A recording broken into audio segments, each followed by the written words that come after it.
Hi, everybody. I'm Nalini Elkins, and it's a real pleasure to welcome you to tonight's conversation with Vinita Gupta. She's a pioneer in Silicon Valley, a visionary leader, and somebody whose journey inspires across the generations. You'll see that today.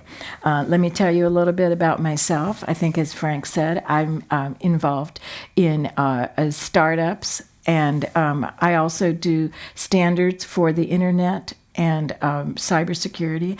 But the thing that really helped me a lot was my joining the Peace Corps when I was young, and that has shaped my vision of technology. And that's the perspective that we'll talk about with Vinita. She has had a truly remarkable life with many chapters in it. She had her formative years in India, and she immigrated to the United States. She entered Silicon Valley at a time when there were few women. And as some of the women here maybe can even say, it's still, yeah, it's still a male world. But that's fine. That's fine. She built and led a pioneering tech company. She took it public and later reinvented herself entirely through competitive bridge. Not social bridge, I'll have you. So, Vinita, let's start at the beginning. When you look back at your early years, your family, your education, what the formative nudges, what do you think planted the seeds that allowed you to thrive in Silicon Valley? Well, thank you for that question, and thanks for organizing, and thank you to the guests.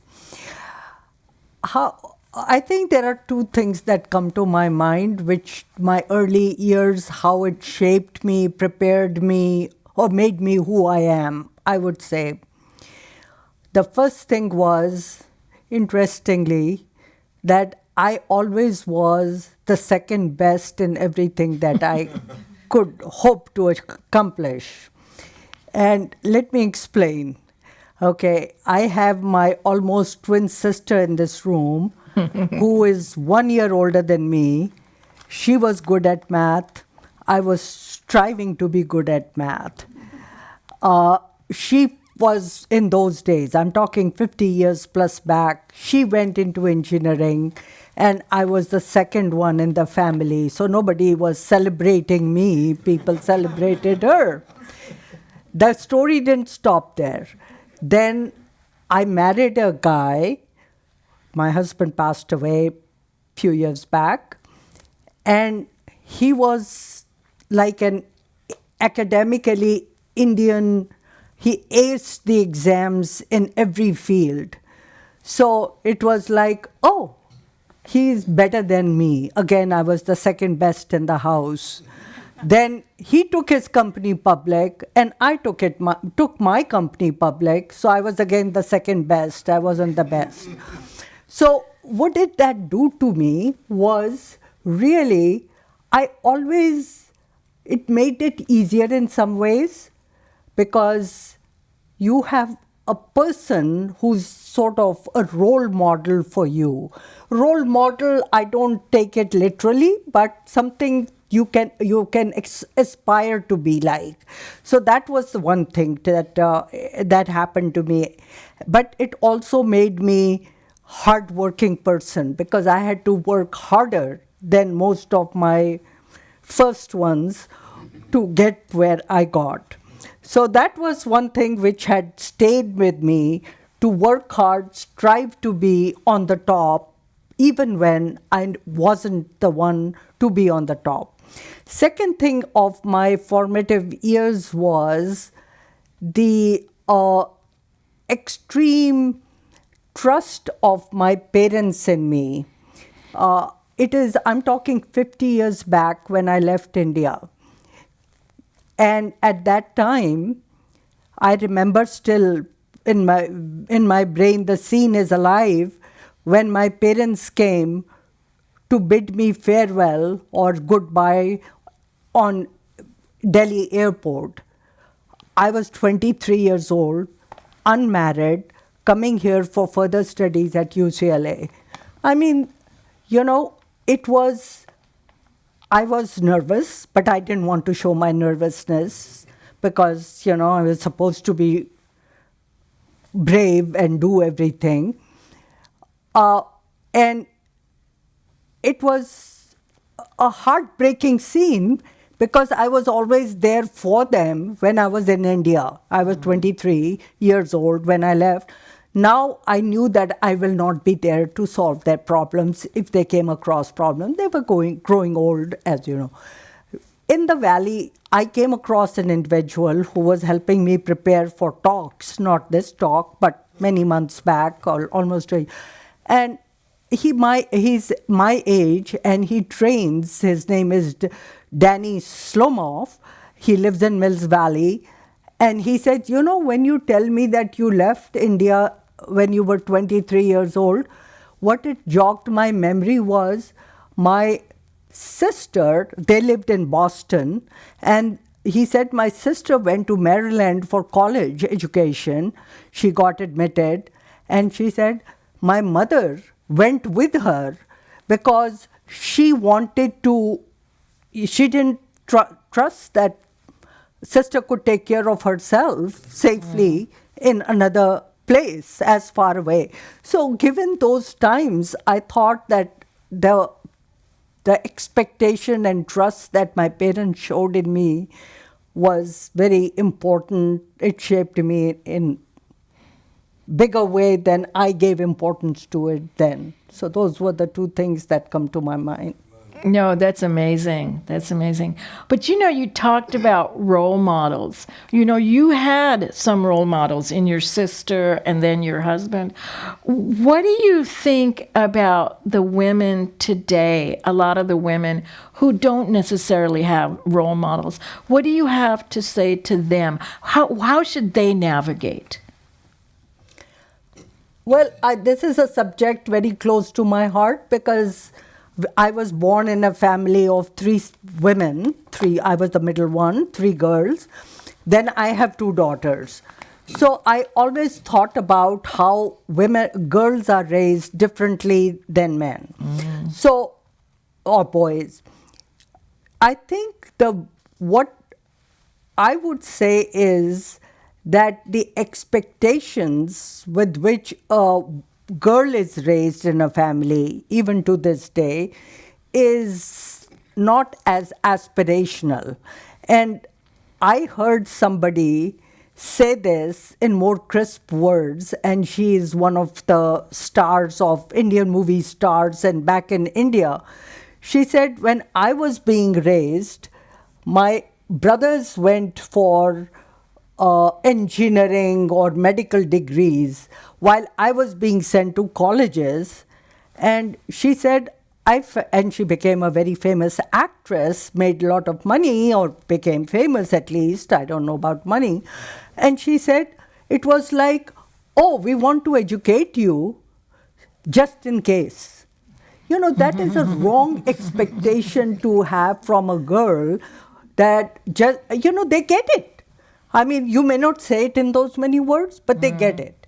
So it stays with me that we don't think that the girls should be as aspirational as the boys are. We consequently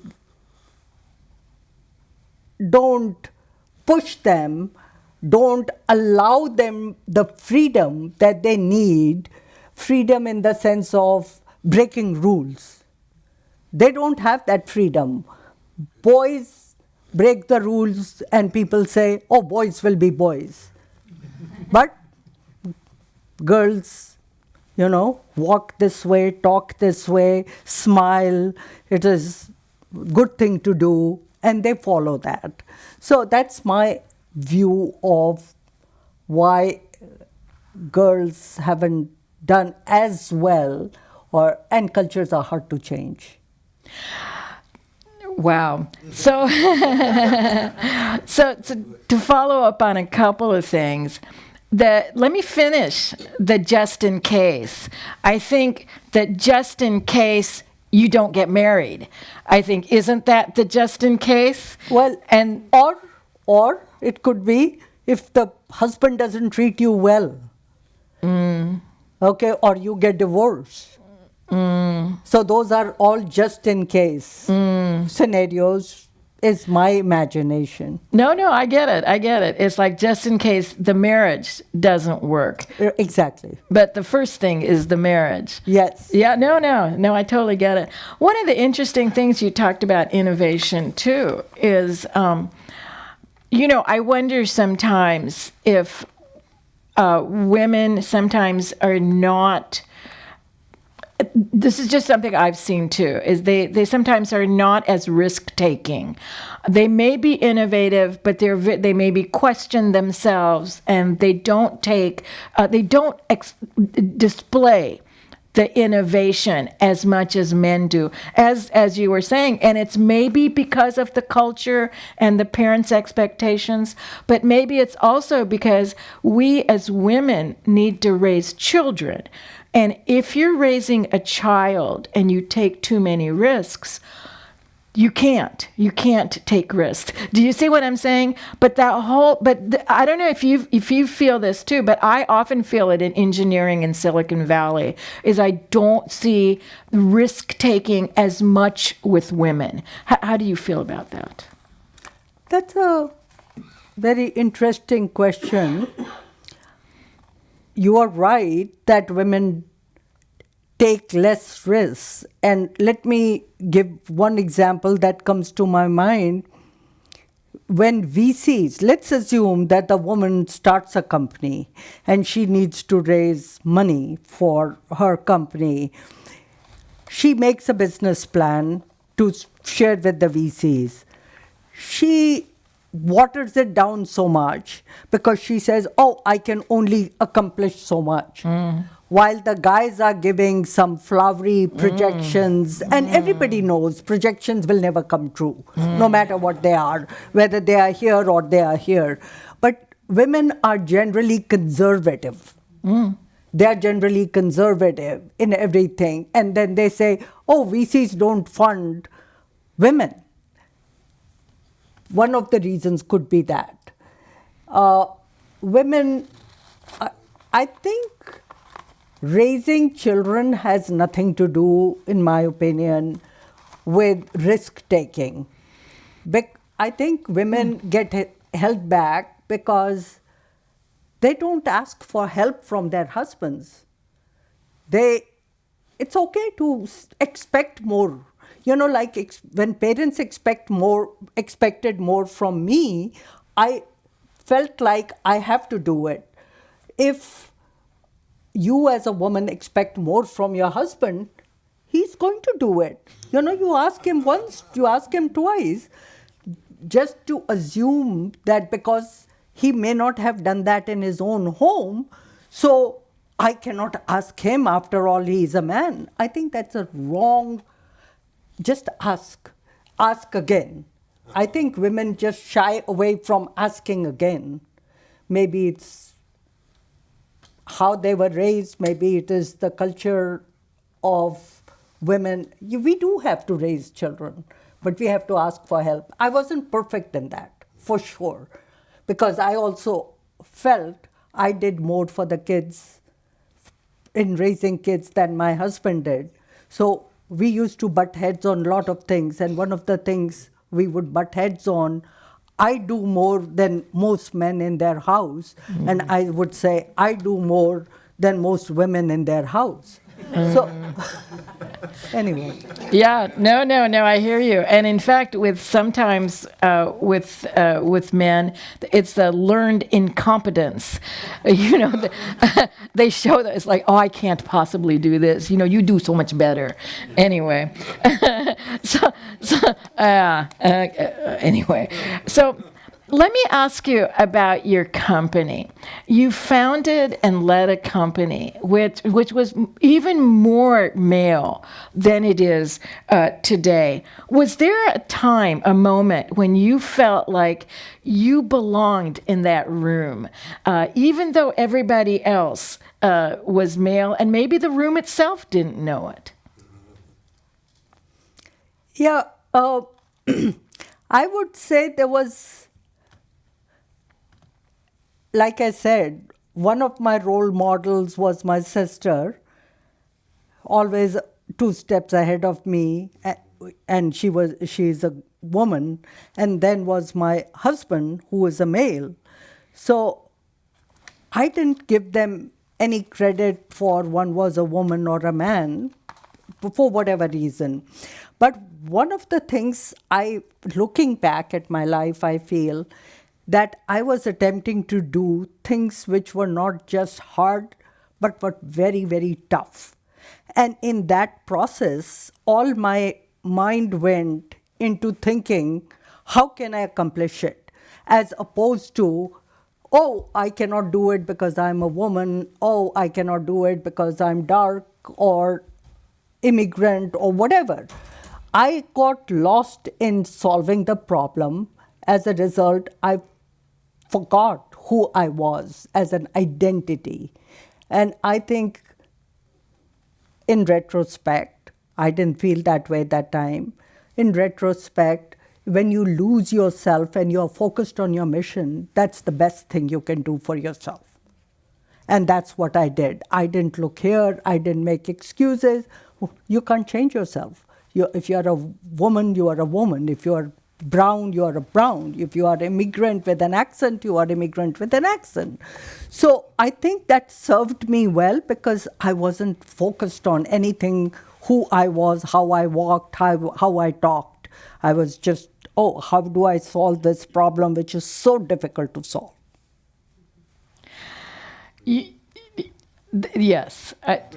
No, I hear you. I hear you. You know, I tell you, one thing that we learned in the Peace Corps, I was a teacher in the Peace Corps, I think. And what they taught us, they said, 10% of the kids, they don't need you. They'll succeed with you or without you. They don't need you. Mm-hmm. There's 10% of the kids, you'll never reach them. Don't worry about it. But it's that middle 80%. And you are in not just the top 10%, you're in the 1% of the one. I mean, infinitesimal. In fact, you right now, you're the only one. And so, but what I'm thinking too is like what I often see in Silicon Valley is maybe the 10% of women who are like, whatever, I don't care what you say about me. I want to solve that project and I believe in myself. You can say whatever you want. It runs like, water off a duck's back. What about the 80% who have imposter syndrome? Who are like, I need some, I don't, you see what I'm saying? Yeah. So you're asking what could I say, how to help those 80%? One of the things I did, I learned by doing things. One of the things worked for me was if I found myself deficient in something, which I wanted to be, but I wasn't, a trait. It could be that, oh, that person always smiles, or this person talks with ease, or whatever that little, very innocuous things might be. But I wanted to kind of get there in that small trait and sometimes bigger ones. And I basically tried to be like that person in that particular area. And so I think admiring somebody is losing connection with somebody. If you admire somebody, if you don't have anything to offer the person, some good advice, then why should they be talking to you? So I admire a trait in a person, but I don't admire anybody in the world. So I think if you can pick and choose with people that you come in contact with, at least that's how I learned. I kept making myself, and I'll give an example. For example, when I came to this country, I had a much heavier Indian accent. And I felt I wasn't making myself understood well enough to people. Then I saw one professor at Stanford who's Indian, who had been in this country for much longer time, talk. And he was talking with ease. And he was talking to his PhD students. It was his 60th birthday or something like that that we got invited to. And I said, he's Indian. He's talking in an Indian accent, but he's not struggling. Why do I have to twist and turn my tongue to sound like an American? Because then my focus becomes that. So once I just got that idea that I can be natural talker and be understood, hopefully, I stopped doing it, and consequently I could think and talk rather than just talk and talk. So I think these are little traits I'm just giving an example of that helped me overcome small and big difficulties of getting further ahead. So I would advise those people, make small step progress. You don't have to take the leapfrog steps, those are for the very few who can do that. And mostly people don't get anywhere with that. You have to just keep taking mini steps, start small, keep building yourself up, and you will get somewhere. Not wherever life takes you, that's all you can do. No, that's right. And the journey of 1,000 steps or 1,000 miles begins with one step. Yep. Yeah. Yep. So let's talk about reinvention. That's a major theme in your book and throughout your life. You've reinvented yourself multiple times, and particularly after your tech career. So what drew you to competitive bridge, and what do you get from that maybe your tech career didn't offer you? So my tech career was the first part of my life, 20 years, maybe 30 years, because I don't consider my non-entrepreneurship experience as tech career, but it was. So 30 years into technology, leading a company, dealing with tough issues for multiple years, and having experienced many successes. But when internet bubble came, I had to swallow what are they called, the bitter pill. And that was very demeaning mentally for me.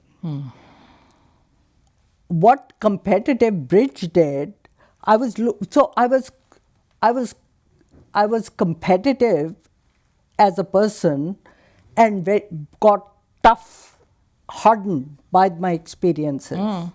So when I entered the competitive bridge world, and I have my coach and partner sitting in this room, Morton, with whom I played for 4 years, competitive bridge, but I've been playing for 10 years. 10 years is nothing in bridge.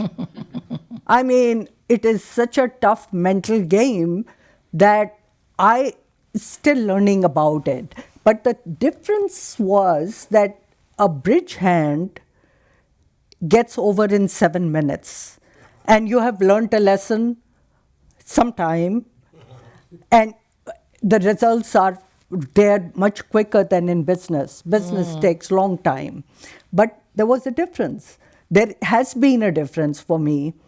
Bridge hand retention is much harder. because it goes through your mind somehow. I mean, I learned how my brain works. Maybe everybody's brains work that way, but maybe not. I don't retain those things as well as my lessons in business because they happen slowly. When they happen, you have somehow, I retain the lessons from that. In bridge hand, I feel so stupid that I keep making same mistakes over and over.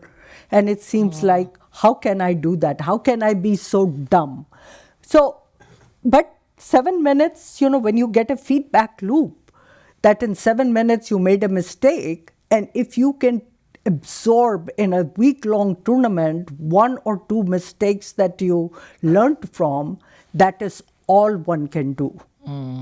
It is, so being competitive helped me, being tough helped me, because you have to be tough in bridge. If I may add one more thing about bridge, because we might move away from the subject. It is, when I first time walked into a competitive bridge hall, my heart was pounding and I wanted to hug somebody because I just didn't know how to handle myself. I said, where have I come?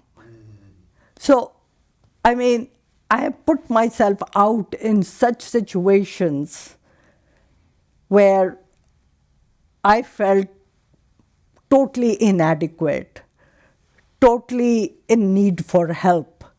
But I never latched on to anybody. I tried to resurrect myself. That's how I operated for whatever reason. But, putting yourself out there, trying to do things has been my life. That is what I've captured in my book.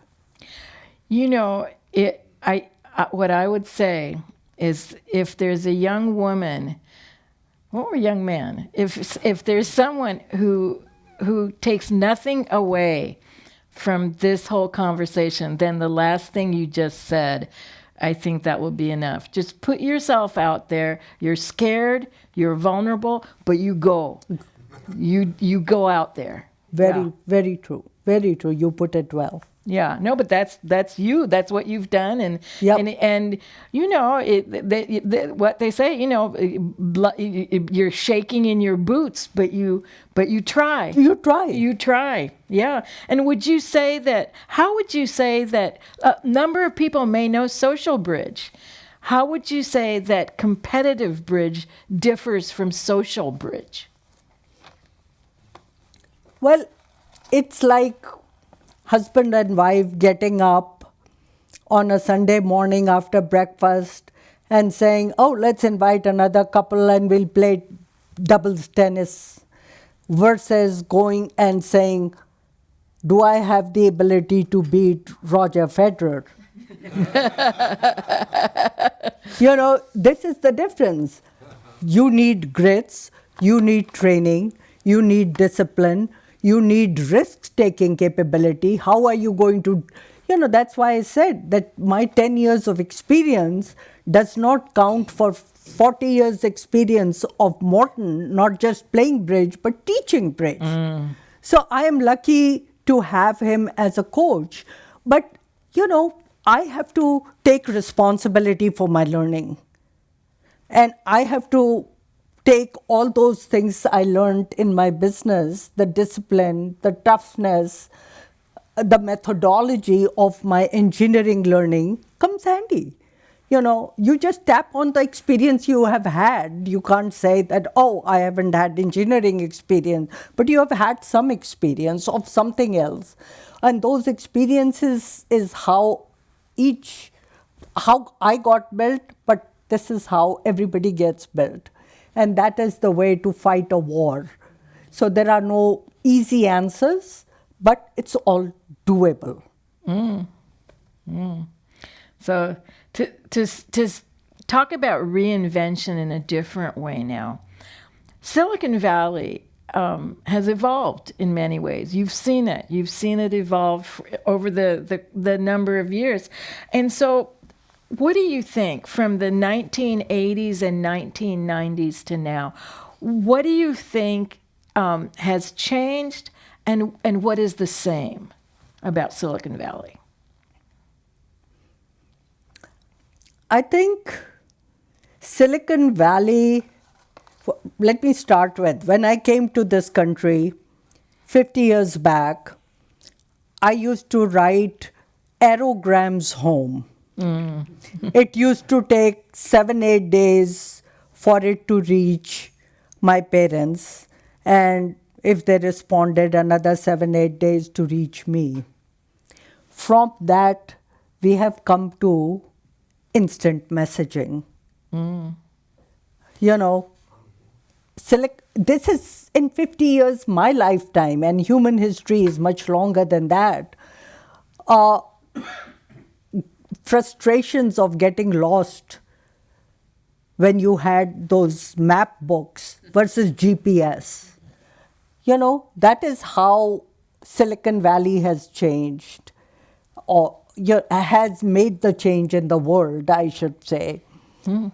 I similarly say about, what was the thing I was thinking about? Anyway, so I think the Silicon Valley culture has been slowly evolving, but it's mostly the same. Just think, do, and people come from woodwork to help you out in Silicon Valley. People who get nothing out of you. And one misconception, if I may go a little bit further, maybe deviating from your question, Silicon Valley people start a company, join a company because they believe in it. They don't do it to make money. Everybody thinks people are doing this to make money. Money happens to be an outcome in very small percentage of cases.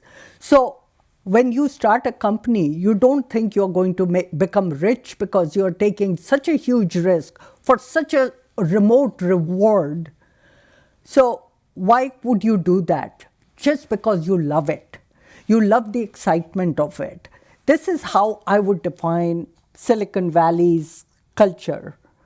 I can go on this topic for hours because I'm a big believer in telling Silicon Valley's story to people. I totally hear what you're saying, and because that's very much not the perception of Silicon Valley. Exactly. Yeah. Exactly. People only follow those people who have made billions in the valley, and they try to pontificate what their goals, objectives, why they did that. Does Elon Musk need another $1 billion? No. He's doing it because he loves it.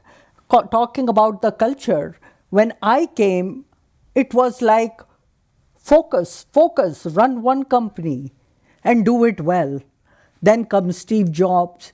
He's running Pixar and Apple, two major companies. Then comes Elon Musk. He starts 5 companies. I mean, people's capacity to think and be original and accept failures is the landmark of this atmosphere in the valley that we all thrive on. It's not something that we are fearful of. We thrive on that kind of a culture. That's what makes this valley tick.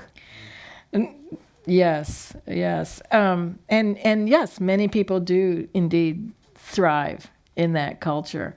And so what do you, speaking of that culture towards women and minorities, what do you think has changed and improved as far as their integration into Silicon Valley, and what could still stand to be improved? I think a lot has improved in Silicon Valley. I see women in very high positions in Silicon Valley, very few CEOs, very few who start companies. That has room for improvement. There are very few women in VC circuits still. But and but the change is coming. Change is coming in Silicon Valley, slowly but surely. Even people in my mind, people like Sheryl Sandberg, who was a second in command to Mark Zuckerberg, she made her mark. She made that company successful from being the second in command by putting a structure. Sometimes people call it having a grown-up supervision that Mark Zuckerberg as a young entrepreneur had. Whatever it may be, but women are making their mark, and I've come across many women. Yes, women still take burden of their family responsibilities, and they are not on equal footing. But I mean, my daughters, I have my daughter here Serena is here in the room, starting her own company. I mean, I see, and my other daughter is successful, another technologist. We are all a family of nerdy people. We do things, and they are doing things, and I ask them sometime, they don't answer me, but I ask them, do you see any discrimination? They said, no, it's there, but I said, have you felt it? No, but my friend has. So, it is not, the change is coming. I think the only way we can move forward is by having the hope that yes, we can, and we are. So I don't think that we are there yet, but we are making progress. No, I totally hear you. It's things have definitely changed a great deal. But to step back to a different perspective, we've talked a lot about success. So there have also been setbacks in your life. And sometimes people say that you learn more from your mistakes than from your successes. Can you think of a setback or something which happened which maybe taught you something unexpectedly? Well, I never took setbacks easily. It was always the setbacks were big downers. But the only reason I could resurrect was I was looking for something to re-energize me. Before even Bridge came into my life, soon after I came out of my company because of internet bubble, my company collapsed as well. I came out of my company. I tried to help a not-for-profit organization. It was an organization for South Asian domestic violence in Silicon Valley. And I took the monkey back on me on raising $1 million fund for them to buy a housing for the women. And that was quite an endeavor for me, because I said how their budget was 100,000. Now I'm raising 1 million, creating visibility, doing things. All these were big problems for the organization. So how did we? Plus me as a CEO of a company to go and ask somebody for money was hard. Because I had nothing to offer, to give them. Before that, I was the one in the powerful position. I always had something to offer to people. Now I was asking people to give me money. So, Margaret, I understand how difficult it is to ask for money. And Margaret, she is the executive director of Asia Society of Northern California. So I took that monkey back on my back. And I tried to do that. I tried to dabble with other industries, non-tech, high-tech industry. And I derive energy, even though it was hard, but I like to do hard things. So I think way to energize myself is something I did, but I don't know if setback set a new direction for me. I was forced to choose a direction. I mean, I don't give up on life because that's No, that's not you. no, that's not me. Exactly. No. Yeah. Let's think a bit about what maybe distracts not you and maybe not some who are like you, but many, which is social media. What is your thought on how it's pervasive? What is your thought about how its impact on today's youth, today's culture? I think I think it's overplayed, the social media impact on people or the negative impact of social media. I come from an era when movies and televisions were the thing of the day, and how they objectified female for younger minds was more of a problem. So on social media, if people are exchanging messages, how can that be so bad? Yes, they could be doing something more productive. What social media has really done, which is for adults, for example, it has skewed our democracy by electing or not electing through the democratic process, by spreading information or false information and targeting. So I don't view social media as a bad thing. It has had a lot of positive impacts. People can go and advertise, people can create their mini businesses through social media. So it has a lot of benefits and some vices. So I think it gets overplayed, some of these dangers of social media. Yeah, no, there's certainly benefits and setbacks Right. to that, Right. and as you look at your own horizon, so what do you see as maybe the next step for you, and what are you personally thinking about working on? See, new things have always excited me. That's what is my new thing. I got on boards of many different companies. Not for profit organizations, in addition to playing bridge, in addition to writing and painting, etc., that I do on the side. And I think I thrive to learn and be able to contribute to new industry.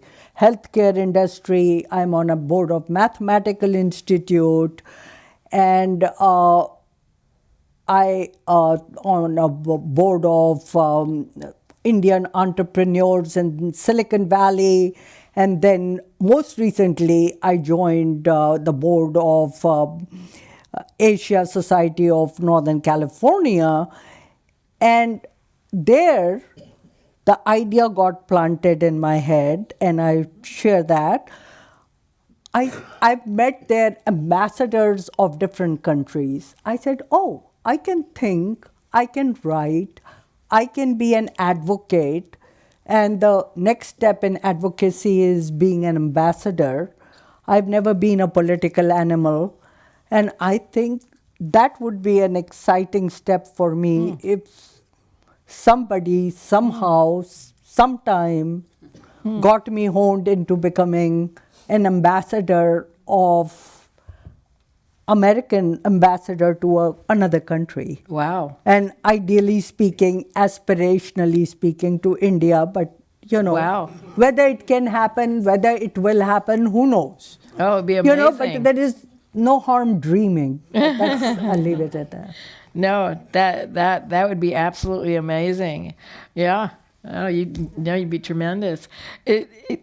As we wrap up, is there any? Do you have any final thoughts? Otherwise, I'll close out. It's been an amazing conversation with you, Vinita. No, just I think in summary, which I've already said, my life has been about experimentation and taking risk and doing things. It is nothing much more dramatic, much more magical. So I keep continuing to do that and keep applying myself, learning new areas. AI is the new exciting thing. And fortunately, I have the ability to understand technology. So I keep digging. I keep asking AI, how were you created, for example? And it keeps piecemeal by piecemeal. I learn a lot, and there is a lot of information on YouTube, interviews, and all that. So I think it is the next force coming in that we all better tight our seat belt and be ready for that. Oh yeah, no, we better we better learn about Yeah, that for yeah. sure. So thank you so much, Vanita. Your story reminds us that a career isn't a straight line; it's a landscape. It's a landscape shaped by resilience, reinvention, curiosity, and courage. Above all, the courage you have to keep trying. Courage isn't not being scared. It's doing things even though you are scared. Yes. Yes, and that's what it teaches us. And the example of your leadership is really such an example for so many, and especially the women among us. So thank you for what you've done, Vanita. Nalini, you were just wonderful, very, very articulate. Thank you for all your questions. Audience questions. And Lindsay, want to walk around? She's going to hold the microphone for you. If you have a question, raise your hand or speak up. I think I'll just speak up. Oh, Hi, can I just, yeah. Hi, Vinita. Firstly, I have to say that I have not related with anyone's story as much I have related with yours. I'm 23 myself. I moved here 2 months back from India to start my own company. And we were talking about success and failures. I've had this question ever since I was growing up. How do you really define success as a term? So you are saying, how do you define success? I don't know if I aimed for success. I only aimed to improve myself, learn more. Success is something other people think you have achieved. You know, it is, every milestone has been just a place to catch a breath and think of the next milestone. That's what is exciting about life for me. And I just turned this year 75. So it has been my story, and I just keep thinking that what would life be if I did not aim for something higher, better? So I would encourage, I'm so glad you are here. But, you know, it looks pretty scary, 2 months in the country. The landscape has changed, the food has changed, the culture has changed. You are not in your familiar environment. But that is the excitement also. Sure, yes. Yeah. Thank you.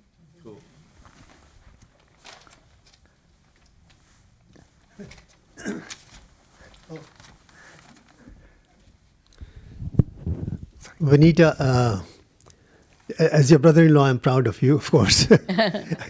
I had a question that given your experiences of being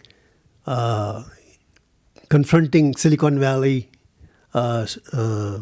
barriers and other obstacles, and you trying to figure out how to cross those in your own way, so it left a lot of messages that you might be able to give to others who might be going through the same journey. There are some organizations like TIE which are supposed to advise young entrepreneurs in covering their journey. Do you think that these organizations are doing the right job in terms of the message they are giving? Are they covering all the important points that you think from your experience should be covered? Well, Deepa, that is a very interesting question. I think most of the advisors and organizations tend to advise you on how to, as opposed to what to think about, what questions to ask. So I think more people learn more through stories, and I think more stories like mine about Silicon Valley need to be told. They need to be out there so people can pick up more through osmosis, not by spoon feeding them what is the right way to form a company, raise venture capital. They're just telling you, they're just giving you those little sound bites. I think even Thai organization, I'm very close to that organization, if somehow they could reach out to people within even Indian or non-Indian community and bring them to the table, I wish they would hold some of the programs where they are talking about the stories and not necessarily about technology and how to raise capital. I think those could have far greater value for people who are thinking of starting a company. Thank you. Ambassador Gupta, what is your dream for U.S.-India relations? And thanks for all you do for Asia Society. What is your view for the India? India-U.S. relations? I think every India, US, or US, China, each country has to serve their constituents the right way. That is the prime responsibility of the leaders. In that process, certain values bring the two countries together, in this case, India and US. Democratic values bring us together. Sometimes they don't because of leadership, how the leaderships are in different countries. The characters of the leaders make a difference. If they get along, the countries inherently, India and US should get along with each other very well. But they go through their ebbs and tussles and this thing. Right now, I think we are by and large still in a peaceful way, though externally it looks like there are some conflicts. But I think India is a great peace-loving country, and so is US. I think if they both recognize that they are peace-loving people, then they will cooperate. Democratic values are identical. They are both aspirational in their thinking. India is coming up the ranks, and US, of course, is at the top of the heap right now. But more than that, I don't know if I can reflect a much deeper sense. Anybody else? Don't be shy.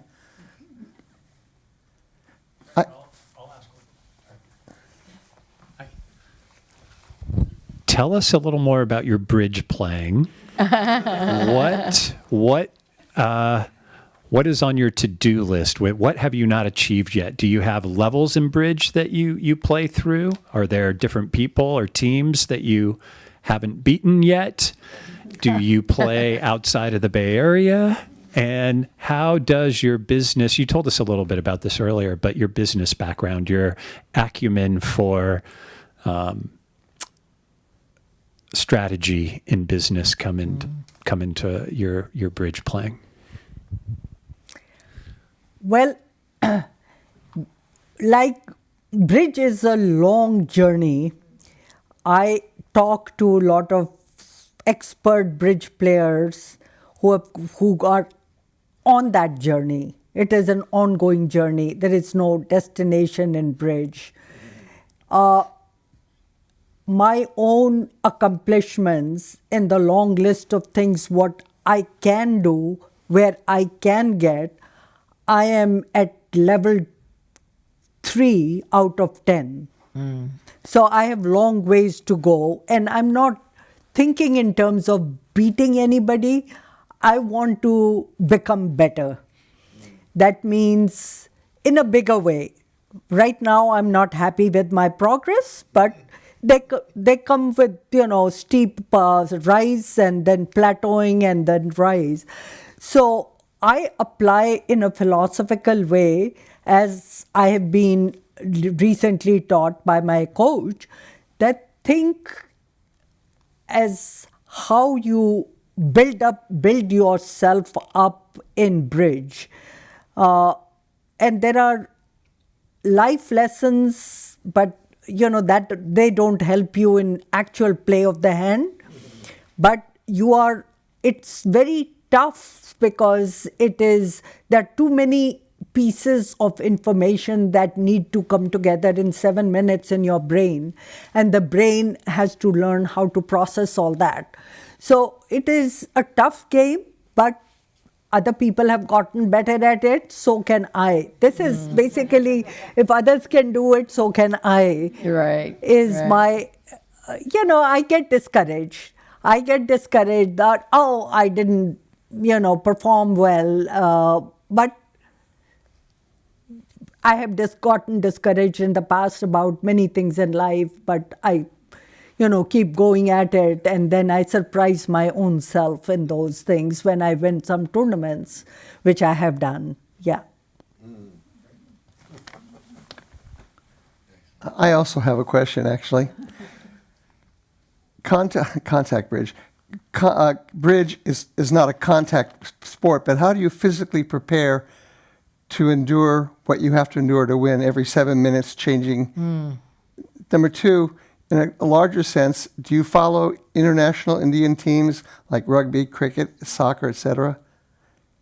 And what do you think about their teams? Okay. Let me first give you a background about how the teams go. The teams, we just finished yesterday a 10-day tournament in San Francisco, bridge tournament, national level. Teams come from all over to compete in those tournaments. They're like bridge Olympics. There are many levels of tournaments happening. There were probably 5,000, 10,000 people here playing bridge. More like closer to 5,000, I would say, playing bridge. And you are, what do I want to say? That is how this sport is played. How do you compare with the physical sport? All I know is where I have difficulty with the game. It is like physical sport. It is very comparable to basketball, but a little slower pace. You have to basically twist and turn, keep your peripheral vision alive, and stay focused on what is happening at the table, at the cards. What that means is, you are trying to figure out not just what is being played, why it is being played. What are the people's difficulties? Sometime, which you are not supposed to derive information from, why they are taking so long to play a card. That itself might hold some clue to how to solve the problem. And it's always about taking one trick more than what you deserve to take.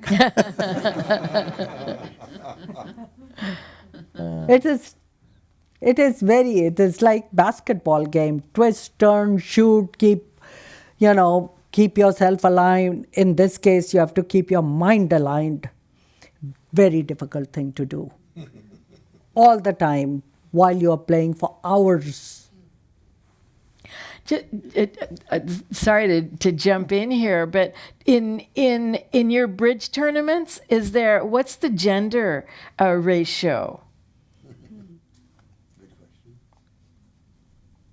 I don't know if I'm qualified to answer what is the gender ratio. In fact, Reisinger, which we played in last this thing, I was looking around to see how many women were there in the room.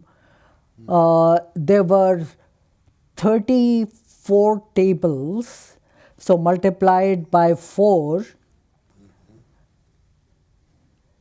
So there were about 130, 140 people in the room.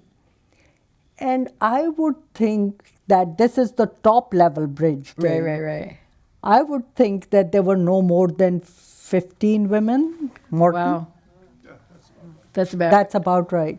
10%, something like that. Yeah. 15%. Yeah. That, I tell you something. That's Yeah, about it is. Women don't enter the things that are difficult and tough, or it will take them a while. That's What- kind of the ratio in a lot of tech rooms. Yeah, but that's a good question you asked. I was looking around to see how many women are there in the room, and this is the highest level that's rated as the highest level tournament in bridge. Interesting. Any other Yeah, questions? Lata has a question. Oh. I actually don't have a question. I just wanted to say that I've known Vinita for all the years that I've been. I don't have a question. I just wanted to say that I've known Vinita for all the years that I've been in the Valley, almost 40 years ago. And she was the only Indian American entrepreneur that I could look up to when I was about to start my company. And while I've known her and hopefully been a friend for many years, I would say that what is often not talked about in these discussions is take someone like Vinita. She's obviously highly accomplished, highly motivated, and very ambitious in whatever she does. But I think it's a equally important fact that she's raised two amazing daughters, Serena and Annika, and that they're really well-rounded. And that is honestly an equal, if not more of an accomplishment. And I think that deserves an applause as well. And I think as I think about her and her late husband, Narain, and the family they've created, they are a great example of a family with a voracious appetite to learn and experience. And they're living it every day, as is she. Wow. Thank you very much. Thank you so much to Nalini Elkins and Vinita Gupta. We are so pleased to have you join us. Remember, you can listen again and watch this program in a few days on the Commonwealth Club World Affairs website recording podcast section. By the way, there are some really interesting upcoming events, include Venezuela and the U.S., What Comes Next, the Japanese Experience from Pearl Harbor to the Present, and Mary Lou Jepsen, Fighting Disease with Technology. So we cordially invite you to pick up a brochure, probably at the front desk, become members, donors, to invite your colleagues and friends to buy a program ticket and participate in special events. We look forward to returning during this time the Commonwealth Club Affairs 122nd year of enlightened public discussion. Vinita's book, The Woman Indeed, is available outside the door. And now, this meeting is adjourned. Thank you.